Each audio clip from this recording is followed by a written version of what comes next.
Hello guys, ये हमारा भिंडी का पौधा आप देख रहे हो कि ये काफ़ी ज़्यादा बड़ा हो गया है। अब बड़ा होने की वजह से क्या है कि इसमें आने-जाने के लिए जगह बिल्कुल भी नहीं छूटी हुई है। तो अब देखो जब जगह नहीं छूटी है भाई, तो ये धान का सीज़न स्टार्ट हो गया है। तो धान के सीज़न स्टार्ट होने की वजह से लेबर क्या है, ये हार्ड काम की वजह से जैसे इसमें खुजली होती है भाई, थोड़ी दिक्कत होती है। तो इसीलिए लेबर मिल नहीं पा रहे थे। तो इसीलिए देखो ये भिंडी टाइट हो गई और तोड़े नहीं। और भाई देख रहे हो लंबाई इतनी ज़्यादा है, मतलब ये हमारे हाइट की भिंडी हो चुकी है, करीब 4 फीट 4 फीट है हमसे, मेरे कंधे तक आ रही है। तो ये पौधा जो है ये 4-5 फीट का हो चुका है। तो इसीलिए इसमें तोड़ाई में काफ़ी दिक्कत हो रही थी। तो इसके सॉल्यूशन के लिए क्या है कि भाई स्टार्टिंग में ही हमें अगर ये ध्यान देना है, तो ये जो बेड बनाए हैं, तो ये बेड से बेड की दूरी ये कम एटलीस्ट इसको 2 से ढाई फीट बेस एकदम होना चाहिए, नीचे एकदम जगह खाली होनी चाहिए। तो ये बाद में दिक्कत नहीं आएगी, क्योंकि भाई जब पौधे बड़े हो जाते हैं ना, तो प्रोडक्शन काफ़ी अच्छा निकलता है, क्योंकि भाई जड़ अच्छे हो जाते हैं और हर चीज़ मेंटेन रहती है। एनर्जी बहुत फास्ट खींचती है। तो इसीलिए ग्रोथ बहुत फास्ट होती है।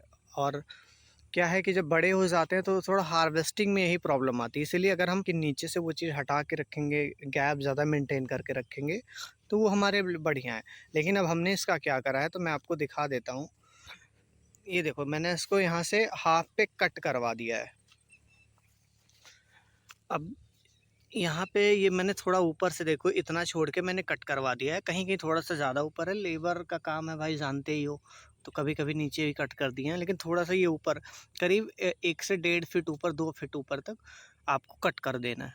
अब इसके बाद क्या है, कट करने के बाद इस पे फंगिसाइड स्प्रे कर देना है। ये कार्बेंडाजिम मोनोकोज़ैब जो आता है ना, ये साफ़ करके।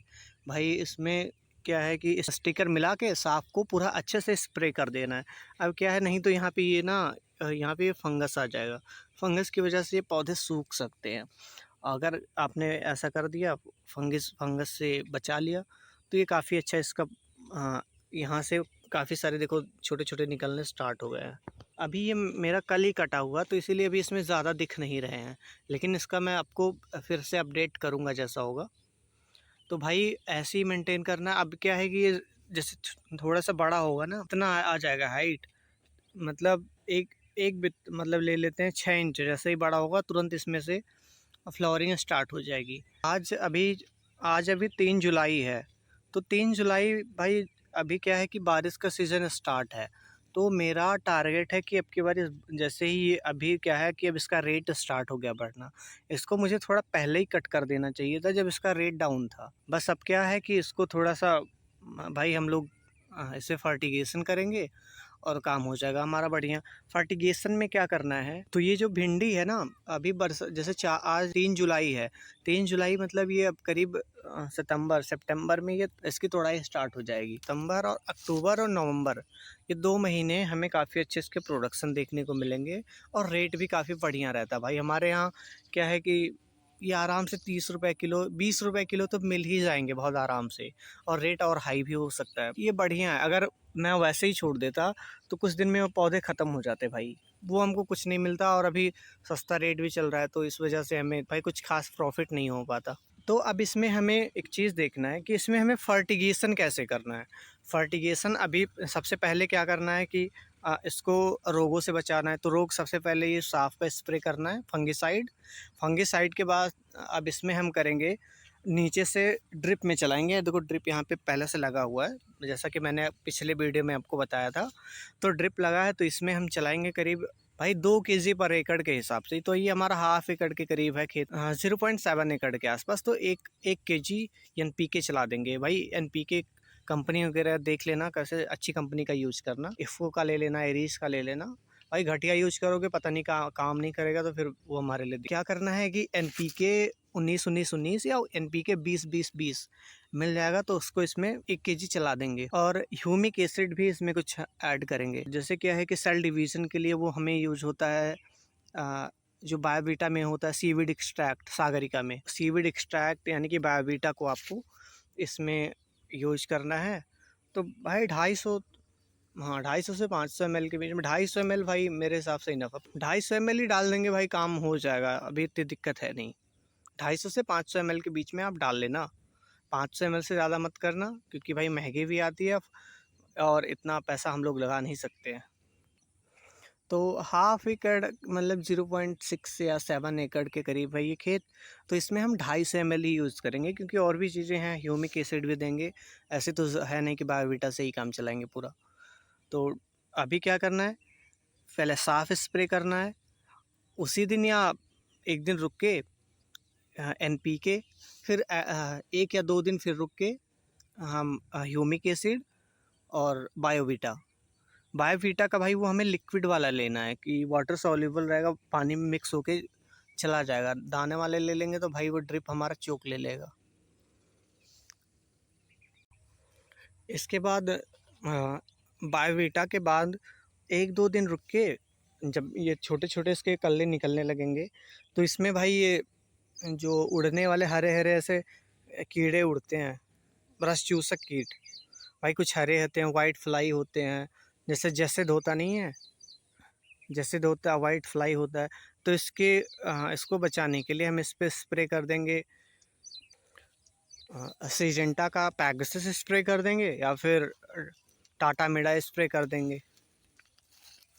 पैगासस कुछ आता है 100 रुपये का पर पैकेट पड़ता है, और उसमें भी जो भी स्प्रे हमें करने हैं, भाई कोई भी स्प्रे हो कहीं भी करना है, अब उस पर स्टिकर ज़रूर मिलाना है, सिलिकॉन बेस्ड स्टिकर।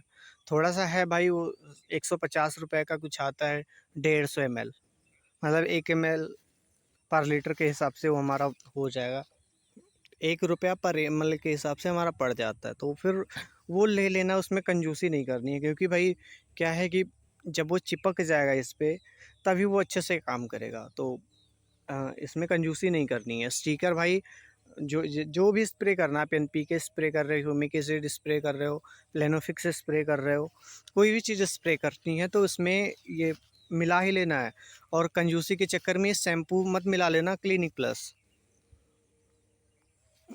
मैं इसलिए कह रहा हूँ यार, देखो शैम्पू से भी थोड़ा बहुत काम चल जाता है, लेकिन यार हम अपना टाइम दे रहे हैं, सारा चीज़ दे रहे हैं, तो थोड़े से बजट के चक्कर में भाई 150 रुपये के लिए हमें काम गड़बड़ नहीं करना, एकदम परफेक्ट काम करनी है। अगर परफेक्ट नहीं कर पा रहे हैं तो भाई वो समझ लो भाई एक गलती ना खेती में, भाई एक गलती समझ लो आपकी पूरी फसल बर्बाद कर देगी। मान लिया आपने कोई स्प्रे करा, नहीं काम करा, भाई फिर वो आपका ख़त्म हो जाएगा, कीड़े खा जाएंगे। अगर लेट हो गया भाई, 1 हफ्ते लेट हो गया ना, आप सोचोगे कि काम कर रहा है, लेकिन वो काम नहीं करा, फिर तो भाई आपका ख़त्म है कहानी। हाँ, तो आपको बिल्कुल भी कंजूसी नहीं करनी है, स्टिकर मिला लेना है, नहीं तो आप वो 1 रुपये के शैम्पू के चक्कर में भाई आपकी फसल पूरी बर्बाद हो जाएगी। और मैं काफ़ी दिन से सोच रहा था कि मेरा क्या प्लान रहता है कि मैं, हाँ, जो खेती खुद कर रहा हूँ, और जैसे हमारे यहाँ क्या है कि अभी हमने जस्ट, हमारे यहाँ सब्जी की खेती नहीं होती, ज़्यादातर लोग गन्ने की खेती करते हैं। तो हमने अपने एरिया में ये 2-4 लोग ऐसे मिल जाते हैं हमारे एरिया में जो सब्जी की खेती करते हैं। तो इस वजह से सब्जी के रेट यहाँ पे ठीक ठाक देखने को मिलते हैं। तो हमने स्टार्ट करा है, क्योंकि गन्ने में मुझे कुछ प्रॉब्लम्स आ रही हैं, वो पर्सनली मेरा पर्सनल प्रॉब्लम है, ऐसा नहीं कि गन्ना का फसल ख़राब है, वो मेरा पर्सनल प्रॉब्लम है, इसीलिए वो खेती मैं अभी स्टॉप कर दिया हूँ। तो क्या है, हमारे यहाँ धान, गेहूँ, सरसों, भिंडी, इन जो भी खेती होती है उसका मैं एकदम डिटेल में आपको सॉल्यूशन और कैसे करना है, अगर कोई नया स्टार्ट कर रहा है तो वो कैसे करेगा, स्टेप बाय स्टेप एकदम तरीके से मैं आपको बताऊँगा। और कोई ऐसी फेक चीज़ें नहीं बताऊँगा, कोई ऐसी दवाई नहीं बताऊँगा भाई कि आपका लॉस हो जाए। और भाई देखो, हम लोग भाई गरीब ही हैं, भाई पैसा है नहीं तो भाई सस्ते में काम चलाने वाला, मतलब जितना हो सकता है बचत वो तो हम करेंगे ही करेंगे, क्योंकि भाई सबसे मेन चीज़ है पैसा। भाई अब अगर पैसा ही होता तो भाई हम लोग इतना परेशान ही क्यों होते। क्योंकि भाई देख लो, मेहनत करने के बाद इतना उत्पादन लेने के बाद किसान का रेट तो फिक्स है नहीं, और सबसे ज़्यादा परेशान किसान ही है, मतलब कोई बिजनेसमैन परेशान नहीं है। क्योंकि भाई अगर उसको आज बिज़नेस का क्या है देख लो, जैसे हाँ 10 रुपये का कोई चीज़ ले लिया, वो भाई 10 का ख़रीदा तो भाई 12 में बेचेगा, कन्फर्म्ड है, वो 10 में नहीं बेचेगा। लेकिन हम लोगों का क्या है कि रेट वो फिक्स हो जाता है भाई, तुम 10 रुपये खर्चा किए हो तो भी भाई अगर मार्केट रेट 10 रहेगा तो 10 में बिकेगा, अगर तुमने 2 रुपए खर्चा किया है, मार्केट रेट 10 रहेगा तो 10 में ही बिकेगा। तो मतलब ये है कि हमें अपना रेट फिक्स करने का कोई अधिकार नहीं है। जो रेट है वो रेट है। तो इसीलिए हमें सारी चीज़ें परफेक्ट और ध्यान से करनी है, जिससे हमें प्रॉफिट स्लो चलेगा लेकिन लॉस नहीं होना चाहिए। और अब क्या है कि इसमें मैं एकदम परफेक्ट तरीके से स्टेप बाय स्टेप, जैसे क्या है कि बुवाई कैसे करनी है उसका एक वीडियो, जर्मिनेशन तक, इसके बाद जर्मिनेशन से लेकर लास्ट तक मैं 2 वीडियो बनाऊंगा, जिसमें एक तो न्यूट्रिशन के लिए और एक रोगों से बचाव के लिए।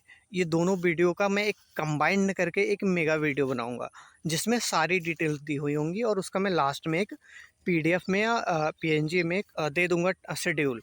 वो शेड्यूल फॉलो करो भाई, कोई दिक्कत नहीं आएगी आपके खेत में। और वो मैं एक जेन्युइन शेड्यूल बनाऊंगा, ऐसा नहीं कि उसमें बहुत ज़्यादा पैसा खर्चा करूंगा, लेकिन भाई मैं कंजूसी भी नहीं करूंगा, एकदम परफेक्ट तरीके से, जैसे वो साइंटिफिक खेती जिसे कहते हैं भाई, वही मैं करूंगा। थोड़ा सा मेहनत हम लोग कर लेंगे, लेकिन जो उगाएंगे वो परफेक्ट करेंगे, उगाएंगे। तो भाई हमारे साथ बने रहिए और हमारे चैनल को सब्सक्राइब करिए। हाँ, क्योंकि भाई देखो, खेती सभी लोग करते हैं लेकिन परफेक्ट तरीके से कोई नहीं करता है, तो हमें वही करना है, कुछ स्पेशल करना है यार। सब जो कर रहे हैं उसी भाई चूहा दौड़ में थोड़ी ना फंसना है, हमें कुछ अलग करना है। हाँ, वीडियो देखने के लिए बहुत बहुत धन्यवाद। और अगर आपको ये हमारा वीडियो पसंद आया तो यार प्लीज़ लाइक कर देना, और कुछ ज़्यादा ही पसंद आ गया तो सब्सक्राइब भी कर देना।